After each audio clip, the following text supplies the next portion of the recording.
Pregnant सास।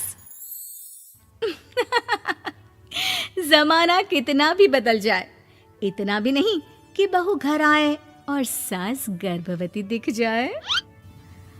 देखो मीरा, माँ का पूरा ख्याल रखना है, उनसे अब काम नहीं होता है। क्यों, क्या हो गया है? तुम्हारी माँ तो हट्टी कट्टी दिख रही है, पूरी शादी में घोड़ी की तरह नाची है, अब क्यों काम नहीं होता उनसे? वो माँ प्रेग्नेंट है ना, बच्चा होने वाला है। मैं कभी भी भाई बन जाऊंगा इस साल के अंत तक। क्या बोल रहे हो? वो सर पर हाथ रखकर बैठ जाती है। यार पहले क्यों नहीं बताया? कैसा मजाक है ये? झूठ बोल रहे हो ना? हाँ, झूठ बोल रहे हो ना? तभी ससुर की आवाज आती है। बहू, पानी गरम कर दे, तेरी सास को दवाई देनी है। समय पर दवाई ना दी तो परेशानी हो जाएगी। और हाँ, जरा काजू पीस कर दूध में मिलाकर ले आना। तेरी सास खुद से तो अपनी संभाल करेगी नहीं। हे भगवान, ये मैं क्या सुन रही हूँ?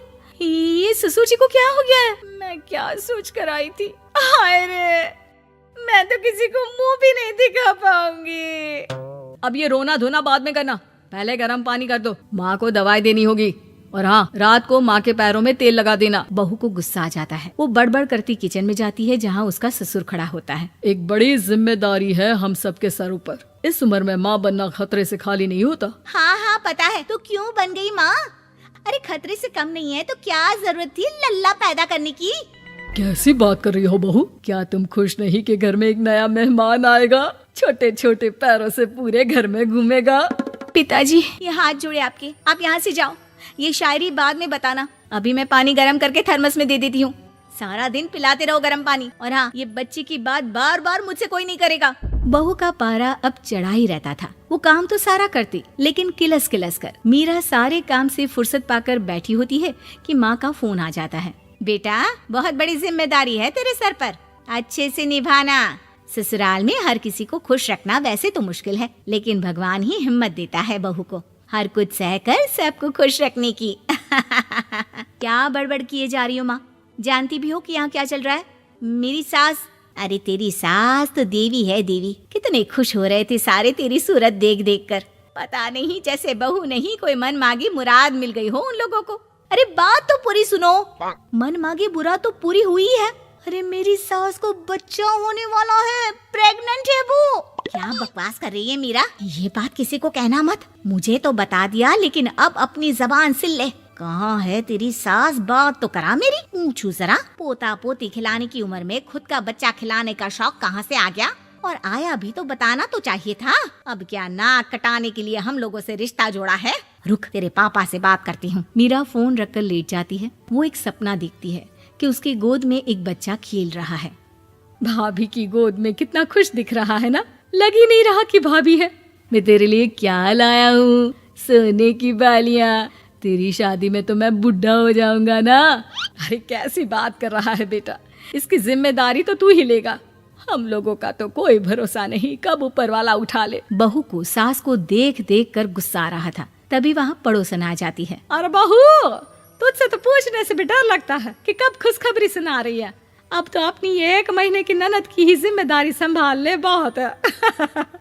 अपने जेवर भी रख देना और पैसे भी जमा करना शुरू कर दे। वो बात आगे बढ़ाती उससे पहले ही बहू जोर से चिल्लाकर उठ जाती है। नहीं नहीं नहीं नहीं, मैं अपने जेवर किसी को नहीं दूंगी। अरे कौन ले रहा है तुम्हारे जेवर? तुम औरतें भी ना सपने में भी जेवर ही संभालती रहती हो। मैंने जो सपना देखा है ना, सुनोगे तो होश उड़ जाएंगे। अच्छा, तुम अपना सपना बाद में बताना, पहले मेरा सुनो। कल मैंने इतना अच्छा सपना देखा, इतना अच्छा सपना देखा कि अगर वो पूरा हो जाता है ना तो मैं तुम्हारे लिए रानी हार बनवा दूंगा। बहू अब सारे गम भूलकर पति का सपना सुनने में लग जाती है। अरे क्या सपना था, बताइए ना। बोलिए भी तो, क्या सपना है? मैं पूरा कर दूंगी अगर बात रानी हार की है तो। बोलिए बोलिए। मैंने रात को सपना देखा कि माँ को बेटी हुई है और मुझे बहन। सच्ची, इस घर में बेटी हो जाए तो मैं तो झूम ही उठूं। मीरा का मुंह बन जाता है। वो चुप हो जाती है और सपने की बात याद करती है कि बेटी हुई तो उसे ही अपने गहने उसे देने होंगे। फिर तो रानी हार की जरूरत पड़ेगी ही। भाई लड़की बड़ी होगी, उसकी शादी होगी तो जेवर तो चढ़ाने ही होंगे ना, कहाँ से आएंगे वो? कितने समझदार हो तुम मीरा। मैंने भी यही सोचकर तुम्हारे लिए रानी हार लेने का सोचा था। अरे फूटी किस्मत मेरी जो ऐसा परिवार मिला। मेरे पापा की तो मैं अभी क्लास लगाती हूँ, जो सब जानते हुए भी ऐसे परिवार में मेरी शादी कर दी। बहू पिता को फोन लगाने ही वाली होती है कि ससुर की फिर से आवाज आती है। बहू गरम पानी ले आ जल्दी, थर्मस में खत्म हो गया है। बाद में खबर लेती हूँ मैं पापा की, पहले सास को गर्म पानी दिया हूँ। बहू अभी किचन में काम कर ही रही थी कि मीरा के मम्मी पापा आ जाते हैं। वो हाथ में ढेर सारे फल लेकर आते हैं। मीरा के पिता मीरा के ससुर से कहते हैं, लीजिए भाई साहब, ये फल रखिए, बहन जी को खिला दीजिएगा। वैसे कैसी है उनकी तबीयत? बस पता तो है आपको, ऐसे वक्त में जो होता है बस वही सब। मुझे तो सुनकर बहुत गुस्सा आया था, लेकिन चलिए, भाग्य में जो है लिखा उसे कौन टाल सकता है। डॉक्टर को दिखाए? हाँ, बस डॉक्टर आने ही वाला है। अच्छा हुआ आप लोग भी आ गए। उतने में एक सुंदर सी लेडी डॉक्टर आती है। पेशेंट कौन है आप? अरे नहीं जी, मैं तो बहू हूँ इस घर की। मैं तो अभी सोच भी नहीं सकती पोता या पोती के बारे में। अभी तो मेरी सास ही।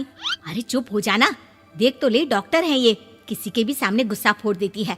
डॉक्टर कमरे में जाती है और थोड़ी देर बाद बाहर आ जाती है। पीछे से सास भी निकल आती है। हे भगवान, इतना दुख तो किसी को भी ना दे जितना मुझे दिया है। देखिए बहन जी, आप लोगों को तो ये सोचना भी नहीं चाहिए था। वही तो मैं भी कह रही थी कि आप लोगों के लिए तो सोचना भी गुनाह है, लेकिन अब पछताए होत क्या जब चिड़िया चुग गई खेत। डॉक्टर वहाँ से चली जाती है। मैं माँ नहीं बन सकती, मैं प्रेग्नेंट भी नहीं हूँ। ये कैसे? तुम तो बोल रही थी कि अरे वो गैस का दर्द था और पेट भी गैस से फूल रहा था। डॉक्टर ने चूर्ण दे दिया है, गर्म पानी से फाँकना है। हाँ? मैं अभी लाती हूँ गर्म पानी। अरे मैं तो गीजर ही लगा देती हूँ। हाय रे, खुशी के मारे पागल ना हो जाओ।